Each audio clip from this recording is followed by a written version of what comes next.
পালা গান একেবারেই এইখানকার যে হাজার বছরের সংস্কৃতি তার অংশ।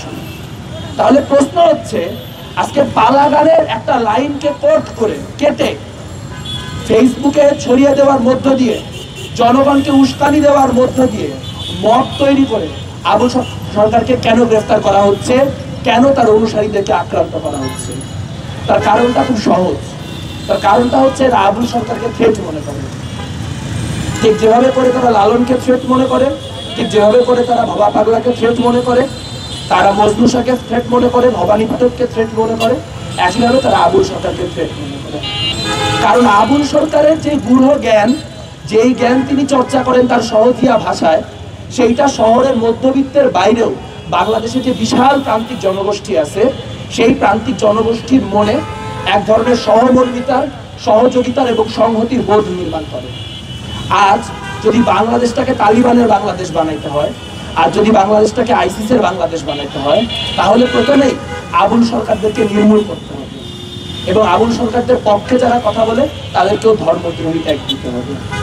চাইলে এই খেলায় মধ্যবিত্ত চুপ করে বসে থাকতেই পারে, কিন্তু যারা আপনাদের মিডিয়ার মধ্য দিয়ে যেসব মধ্যবিত্ত মানুষ আমাদের কথা শুনছেন, যেসব শহরে মানুষদের বাউল এবং তাওহীদি জনতার জ্ঞান যাবে কিচ্ছু যায় আসে না, তাদের একটু চিন্তা করে দেখা দরকার। আপনারা ইউটিউব খুলে কোক স্টুডিওতে যায় শিকওয়া এবং জবাবে শিকওয়া শুনেন। সেখানে শিকওয়ায় আল্লামা ইকবাল যে লাইনগুলি লিখছেন, সে লাইনগুলি কোনো অর্থেই কম ব্লাসফেমাস না। যদি আমি আবুল সরকারের কথাকে ব্লাসফেমাস বলি, তাহলে সেগুলোও সবই ব্লাসফেমাস। এবং একইভাবে যখন জবাবে শিকওয়াতে তার উত্তর আসে, তখন সেই উত্তরগুলো শোনার পরে যে কোনো মানুষ অনায়াসে বুঝতে পারে যে এখানে আসলে কোনো ব্লাসফেমি নাই, এখানে ভক্ত এবং স্রষ্টার মধ্যে একটা নিগূঢ় কথোপকথন আছে।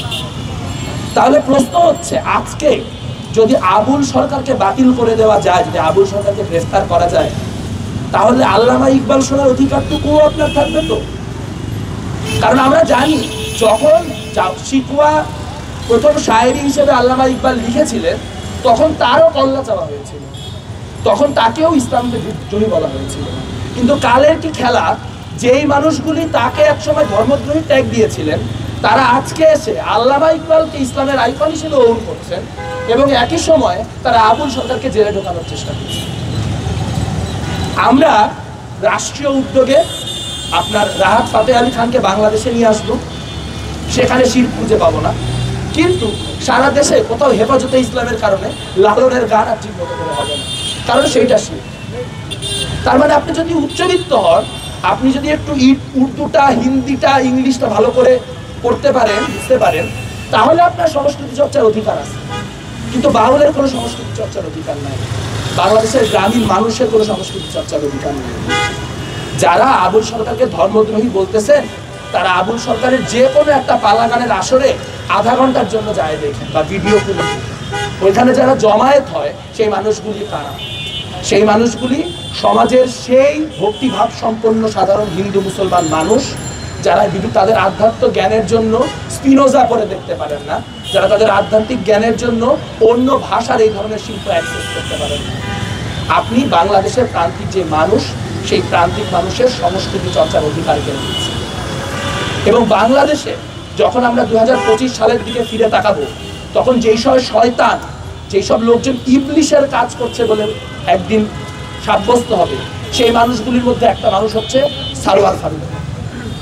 এই মোস্তফা সারোয়ার ফারুকী, এই বাটপারের বাচ্চা বাটপার, এই বাটপার একদিকে রাষ্ট্রীয়ভাবে লালন উৎসবের উদ্যোগ নেবে। সেই লালন উৎসবের অংশ হিসেবে সারা দেশে যত মানুষ আছে তাদের সবাইকে বলবে যে আপনারা আসেন, আপনারা লালনের অনুষ্ঠান অংশ হন, আমরা লালনকে হেরিটেজ বানাই। কোনো কিছুকে হেরিটেজ বানানোর জন্য প্রাথমিকভাবে যে কাজটা করতে হয় সেটা হচ্ছে তাকে বিলুপ্ত করতে হয়। বিলুপ্ত না হলে কোনো কিছু হেরিটেজ হয় না। তো আসলে সারোয়ার ফারুকীর এজেন্ডাটা ঠিকই আছে। তিনি প্রথমে লালন উৎসব হাতে নেবেন, তারপর লালন উৎসব হাতে নিয়ে 2-3 বছর সময় নিয়ে লালন উৎসবকে ওয়াহাবাইজ করবে, ঠিক যেভাবে বাংলাদেশের অসংখ্য মাজারকে ওয়াহাবাইজ করা হয়েছে। এবং তারপরে যখন এইটার আর কোনো তাত্ত্বিক মানে ভিত থাকবে না, যা দিয়ে এখানকার যে সাংস্কৃতিক কলোনাইজেশন সেটাকে ঠেকানো যায়, তখন লালন উৎসব করা দেওয়ার প্রয়োজন থাকবে না, ফলে লালন আইকন হিসেবে ফিকে হয়ে যাবে। কারণ এইটাই যদি তার নিয়ত না হয়, তাহলে আমাকে বুঝান লালন উৎসব রাষ্ট্রীয়করণ করার পর থেকে, সেই সময়ের পর থেকে গত যে কয়েক মাস গেছে, সেই কয়েক মাসে কয়টা লালনের গানের উৎসব বন্ধ হয়েছে, কয়টা আসরকে সীমাবদ্ধ করতে বলা হয়েছে। তাহলে আজকে বাংলাদেশের পরিস্থিতি হচ্ছে, বাংলাদেশে প্রাথমিক শিক্ষায় সঙ্গীতের এবং খেলাধুলার শিক্ষক, শারীরিক শিক্ষার শিক্ষক নিয়োগ দেওয়া যাবে না। বাংলাদেশে পালা গান করলে ধরে নিয়ে যাওয়া হবে, বাংলাদেশে বাউলের চর্চা করলে তাকে ধরে নিয়ে যাওয়া হবে, কেউ পাগল হলে তার চুল কেটে দেওয়া যাবে, কেউ শ্রমিক হলে সেটা বেতনের কথা বললে তাকে আওয়ামী লীগ ট্যাগ দেওয়া যাবে।